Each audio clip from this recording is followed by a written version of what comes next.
আজকের ভ্রমণ হলো চিড়িয়াখানা। সহজ উপায় কলকাতা থেকে চিড়িয়াখানা কি করে যাব, তার সহজ উপায় হলো একটা ট্রেনে করে দমদমে চলে যাও, দমদম থেকে মেট্রো ধরে রবীন্দ্র সদনে নামো, ওখান থেকে বাস ধরো, দিয়ে চিড়িয়াখানার সামনেই বাসে নামিয়ে দেবে, মোটামুটি রাস্তার এপারে নামিয়ে দেবে। একটু হেঁটে গিয়ে দেখো একটা রেস্টুরেন্ট, একটাই খাওয়ার ভাতের হোটেল মোটামুটি একটাই আছে, আর আশেপাশে কোথাও নেই বলতে গেলে। এখন মনে হয় বাঙালিরা ভাত খাওয়াই ছেড়ে দিয়েছে। যাই হোক, না খেয়ে গেছিলাম, সেই জন্য ভাত খেয়ে রাস্তাটা পার হয়েই, ওভারব্রিজ দিয়ে পার হয়েই ঢুকে পড়লাম চিড়িয়াখানায়।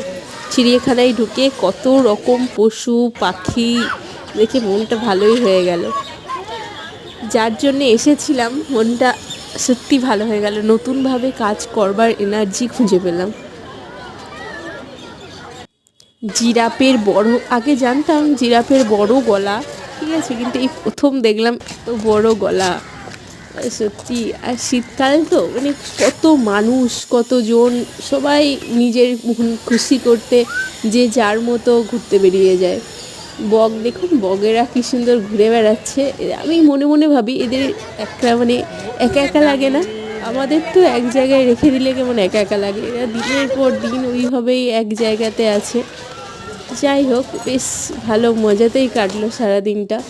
দেখুন এই জায়গাটাও খুব সুন্দর, ছাতা ছাতা, মানে এক একটা জায়গা। আর এই জিরাফ তো বেরোলোই না, তার পিছন দিক দেখে লেজ নাড়ানো দেখেই আমাদের চলে আসতে হলো।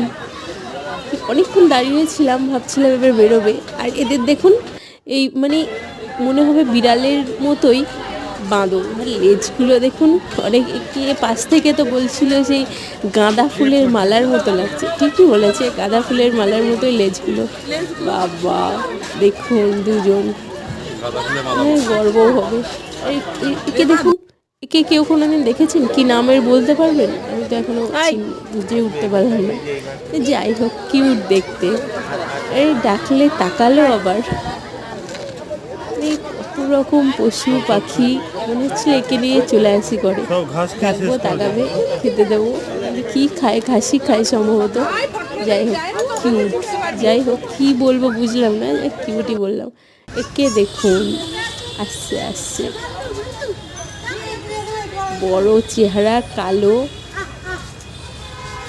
তো আস্তে আস্তে ওই পুরো নিচে কেমন গুহা টাইপের, ওখানে তো নেমেই পড়লো। কে দেখুন চক্কর কাটছে, বাবা ভাবা যায়। সিংহ বলে কথা, উল্টেই গেছে।